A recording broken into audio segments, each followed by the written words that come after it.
I'm gonna get major influencer ick right now. Hi guys, welcome back to my channel. You don't even.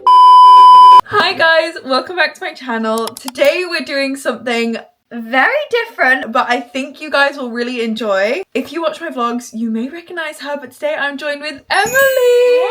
Emily is also a personal trainer. Yeah, so I have an online coaching business. I've also done one-to-one PT before. I've worked in a few different gyms, and I'm a level 3 qualified PT. Clack it! Yeah, so I thought that Emily and I could do a video together. Basically because when I first started getting back into fitness and going to the gym, I literally had no idea where to even begin when it came to what machines to use, like what was important for muscle growth or anything like that. This is to kind of just help grow like confidence in the gym, give you some like very basics if you're just starting out. Set the record straight. Set the record straight as well. So much misinformation out there. Agreed, especially with like social media nowadays and people who aren't qualified at all to be giving advice, just giving unsolicited advice. Like even with me, like when people ask me for my workout routines and advice with that, I'm like, guys, I'm not a PT. So I've got a PT to help us out here. And yeah, this video would have just been super helpful when I was first starting. So I thought, obviously, we can't go over everything in one video. So if this is something that you guys like, this can definitely become a bit of a series. Today, we're just going to focus on the glutes, the fatty, growing like a dump truck. Girls want to know as well. Yeah, it's definitely what I want to know because that is one of my goals. I want a big bum. And obviously just answering some questions so that you can grow a big bum. Basically. Yeah. I think we're gonna head to the gym now, so let's go. Hello guys, we are now at the gym. This video we're just going to be focusing on glutes. I think otherwise it would literally be a whole documentary. So I'm going to quickly run you guys through the different glute muscles and the reasons why it's really important to specifically target each different muscle if you want well-rounded glutes. Imagine that's your glute.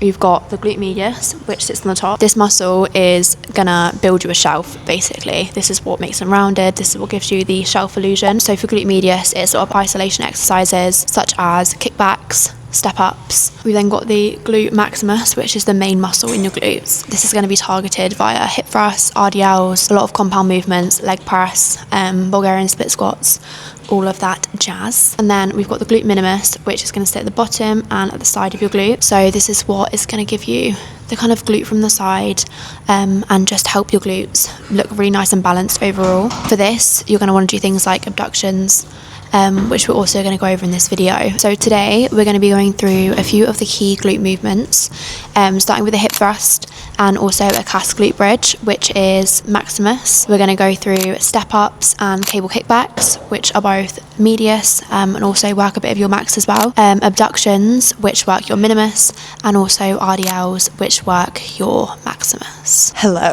Okay, what are we going to start with? So we're going to start with hip thrusts. You always want to start with your compound movements. So compound is an exercise which uses more than one muscle. So obviously your hip thrust is going to target glutes, hamstrings, quads. Whereas an isolation movement would be something like glute kickbacks, which just targets your glute medius. So yeah, compound movements at the start because they require the most energy. Okay, so I've always wondered like if order matters, but I guess it kind of does then. Yeah, I would say if you're wanting to get the most out of your session, then definitely start with your compound movements because as I said, they require the most energy. So in order to perform them effectively and like using enough weight, etc., you're going to want to start with them. Okay, let's go. Okay, so what we're going to do is Rosie is going to demonstrate the movement and then and I'm going to go through a few pointers, a few common mistakes that people make. I'm going to make sure that you guys are targeting your glutes and not hurting your backs. Hello. This is getting heated. This is turning into a very different video, guys. Okay then, so where your foot placement is on the hip thrust is going to determine which muscle it targets the most. So in order to target the glutes, you basically want a 90-degree angle at the top of the movement. If you want to target hamstrings, your feet are going to be slightly further out. Want to target quads,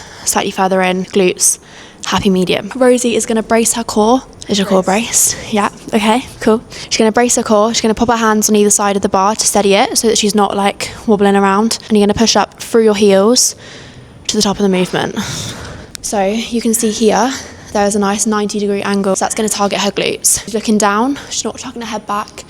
because that's going to put a curve into the spine and you want to keep it in neutral. So she's going to keep looking forwards the whole time. Her core is nice and braced and her glutes at the top of the movement are squeezed. She's going to lower her glutes, and then when she gets to the bottom there, she's going to squeeze her glutes back together to get back to the top. She's going to hold for a second at the top, and then she's going to lower again and then shoot back up to the top. Perfect. So you can see that the eccentric, which is the lowering phase of the movement, is nice and slow, whereas when she's pushing back up to the top, she's doing it with power, she's squeezing her glutes, and she's also holding for a second under the top, which is called time under tension. Her glutes are like most under the stress, so she's going to hold it to really activate them. Fun? Right, so now we've gone through a hip thrust, we're going to go through something called a cast glute bridge, which is essentially like a pulse version of a hip thrust. So it's going to target your glutes a little bit more. So how I like to do these is I would do, say, 8 hip thrusts in a set, and then do 8 cast pulse straight off the top of that, and a little hold, and that will literally kill your glutes. After I make Rosie do the cast, I'm going to make her do a full set just so she can confirm. So same setup as the hip thrust. Perfect. Now lower your glutes to touch my hand and then squeeze back up. So release them slightly and squeeze. You can almost imagine that you have like a penny in your bum cheeks and you're like doing it just enough to let it drop slightly and then squeezing it back up to make sure it doesn't fall. Do you feel that more in your glutes? Yeah. Yeah, perf. Yeah, that kills. So that's like a slight variation that you can do, and it's really beneficial to do them in a set together because, again, obviously your hip thrust, you get a little bit more range of motion. You're going to also involve your quads and your hamstrings a little bit, whereas obviously the cast glute bridge is going to be much more glute focused, which is what we want. Okay guys, we are moving on to RDLs. Dreaded RDLs. I see some very interesting variations of form for this, so we are going to spend a little bit of time on it. Run through an RDL quickly so you can watch the form. I'm going to talk about a few pointers as I go through it. I'm going to show you, if you're really struggling with it, then a way to essentially practice without weight and get your form right before you add on weight. You can do them with dumbbells, Smith machine, like the set bars, but personally I like doing it with a barbell. In terms of hand placement, you want your hands to be just outside your legs. So my feet are going to be shoulder width apart. So what I'm thinking of doing is pushing my bum back as far as I possibly can. So imagine that you've got a car door behind you that you're trying to close, right? So the bar is going to stay touching my skin. So I'm going to shade my legs with the bar, bent knees, my bum's going to go back to the bottom of the movement here. So here you can see that my glutes are fully stretched, my hamstrings are fully stretched. I'm then going to squeeze my glutes back together to come up to the top of the movement, okay? So I'm not bending my back, I'm keeping that nice and straight. You don't want to look forwards like this because that's bending my spine. So chin tucked, run the bar down your legs. Once my glutes can't go back any further, squeeze back up to the top of the movement. So if you're really struggling with an RDL form, then you can do this at home in the privacy of your own bedroom. So all you need to do is find a wall, a little step out from the wall, slight bend in your knees, right? So hands on your legs, you're going to push your bum back until it touches the wall. So you can see there, my hamstrings are fully stretched, my glutes have got a nice stretch on them here, my back is nice and straight. So I'm touching it and then squeeze your glutes together to get back up to the top. So just get used to that hinge movement, touching the wall and coming back up. It does take a little bit of getting used to. Once you've got it, literally all you need to do is add in a barbell, add a little bit of weight and just practice with it. But yeah, that is the best way to learn an RDL. Okay, so I'm gonna quickly talk you guys through how to use a cable machine because they look a lot scarier than they are. You'll see some sort of pulley tab. To adjust it, you're literally gonna pull it out and then slide it down to where you want it to be. We're doing cable step ups, so I want it right down at the bottom. How to adjust the weight, you've got these pins on the side here, so you're literally gonna pull it out and then just pop it into the weight that you want. And each of the cables will have a little like clip, so you can take off the attachments and change them for different attachments depending on what movement you're doing. I'm quickly going to show you guys how to adjust the bench and how to move the bench, because I know that this is something that a lot of people struggle with or are quite scared to do. A lot of the time the bench is slightly heavier than you expect, so just be aware of that when you pick it up. So you'll have like some sort of handle on, it's usually this smaller side of the bench where your bum would go if you were sat up. It has wheels at the end, so you literally lift it up and then you can drive it. It is harder than driving a car, to be quite honest. Again, it's a practice thing, and honestly, no one looks elegant when they're driving a bench, so don't be stressed. A little yellow pulley, which you can literally pull out, and then you'll be able to lift it, slot it into place. And there's lots of different levels as you go up, which you can slot it in. We're going to go through cable step ups. Going to target your glute maximus, so your main glute muscle here, and your glute medius, which is your top glute muscle. You're going to have either a bench, or some gyms have like little mini table type things. Bar's going to be at the bottom. You're going to start off light because these are humbling. I'm not going to have an attachment on for this. I'm literally just going to have that so I can hold on to the ball there. So I'm going to have the weight in the opposite hand to leg. So this is the working leg, hand onto the cable machine for extra support and balance. So I'm going to bend the leg. My foot goes back. It literally taps the floor. You can see I've got a full stretch on my glute there. And then I'm using this leg to push back up to the top. So I'm not pushing through my back leg. A lot of the time I see people doing this, just using that support to push up. That's not what we want. So we want nice and slow and controlled. This leg and this glute is doing all the work. And again, this hand is just there for stability. You're not pulling through it to get back up. Hop on. So I'm going to talk through it as Rosie does it.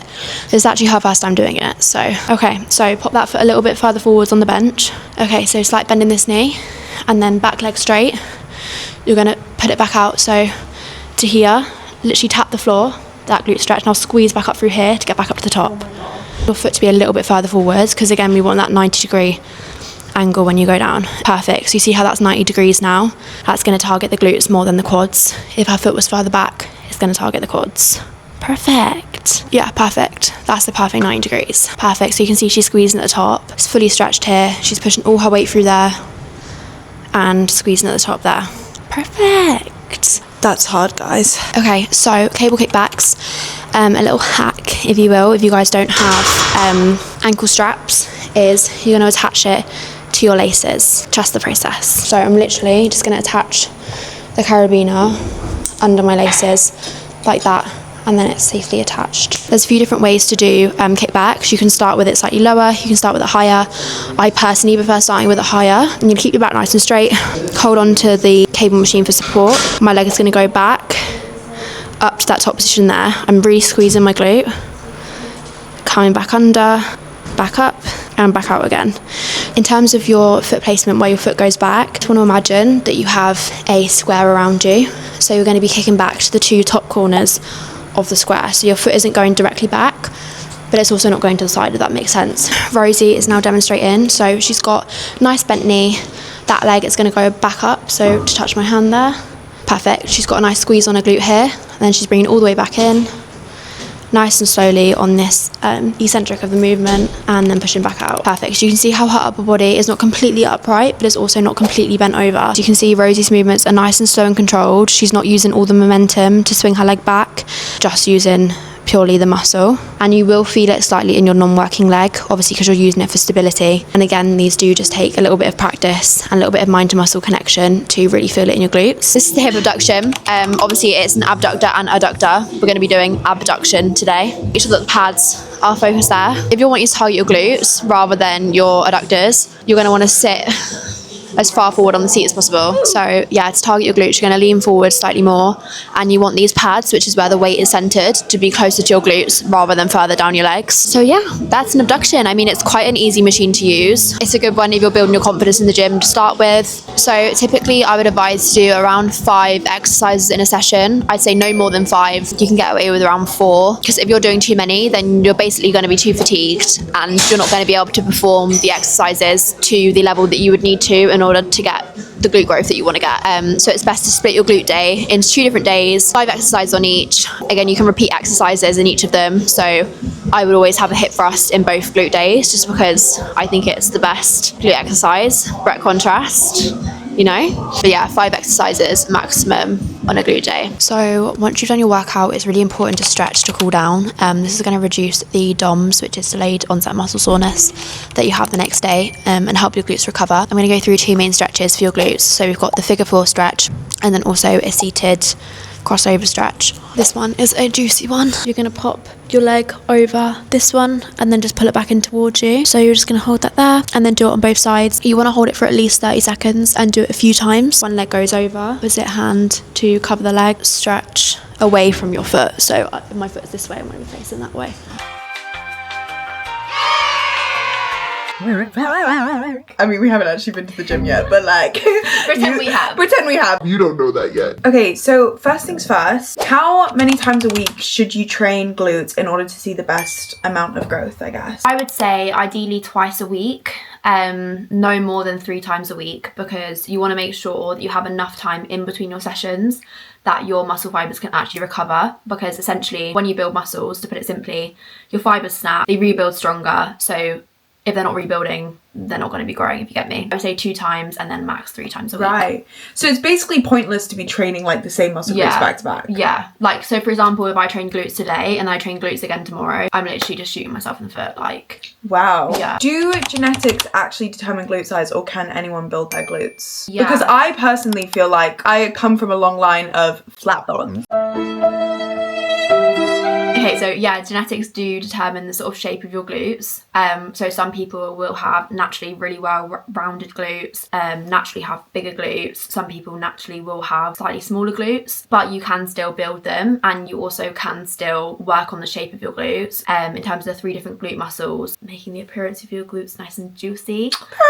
So yeah, genetics do play a role, but if you don't have the best genetics when it comes to glute growth, hope is not lost. It just takes a little bit longer. Yeah, it just takes longer. But that's okay. Like Hannah Pearson, like massive glutes. She trains really, really hard, but she does also have amazing genetics. So also, I guess that kind of links into do not compare your progress to other people. Yeah, massively. Like genuinely, everybody has different genetics, and like you could eat the exact same as someone, do the exact same program, and you would look completely different. Like, yeah. Which is also, I guess, why you can't take everything that you see when it comes to fitness advice for verbatim, because everybody's body is different. What's going to work for somebody isn't necessarily going to work for you as well. Which is also why probably getting a personal trainer is the best thing to do if you really want to see the most progress. Yeah, like everything has to be tailored to you at the end of the day. This is just to kind of like help you out a bit if you're just starting out, but obviously if you want to see proper results, this isn't necessarily going to be everything you need. To me. Come to her. I will also have Emily's PT business linked in the description and stuff if you do want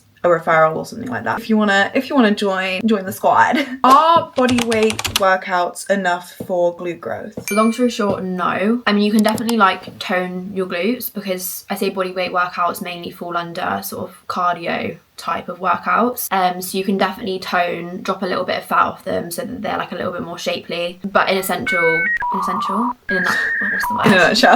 nutshell, no. If you do want to grow your glutes and you're serious about actually wanting to put some proper size on there, then I would say that you definitely do need to be doing weighted workouts. Can I lose my glute gains if I stop training for a few weeks? No. Well, you won't. I mean, you won't lose like everything that you've built. I think that's like a complete myth. Body dysmorphia does come into that, when people think, oh my gosh, I've lost so much size. I mean, get like that, definitely. Yeah, like I mean, I do, everyone does. If it's like 6 months, then yeah, you might lose a little bit, but you will be able to bounce back quite quickly, because your glutes will just readapt as soon as you start training, pretty much. Okay, and then the last question, what is the biggest mistake people make when it comes to glute growth? Not eating the right food and not eating enough food. Clock it!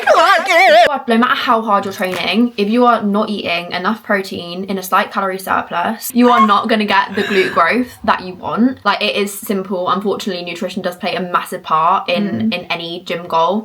They do come hand in hand. So I say that's probably the biggest mistake, is people under eating. Okay, if you have any more questions that you want to ask Emily, do leave them in the description. Really hope you guys enjoyed this video. Like I said at the beginning, please do let me know if you want a part 2, and if you do, what you want us to focus on next. Do you want upper body? Do you want abs? Do you want like full body cardio? Also, obviously, do go check out Emily and her PT business. Like I said, it'll be linked in the description, so make sure that you check it out. If anyone does have any questions, then feel free to pop me a DM on Instagram.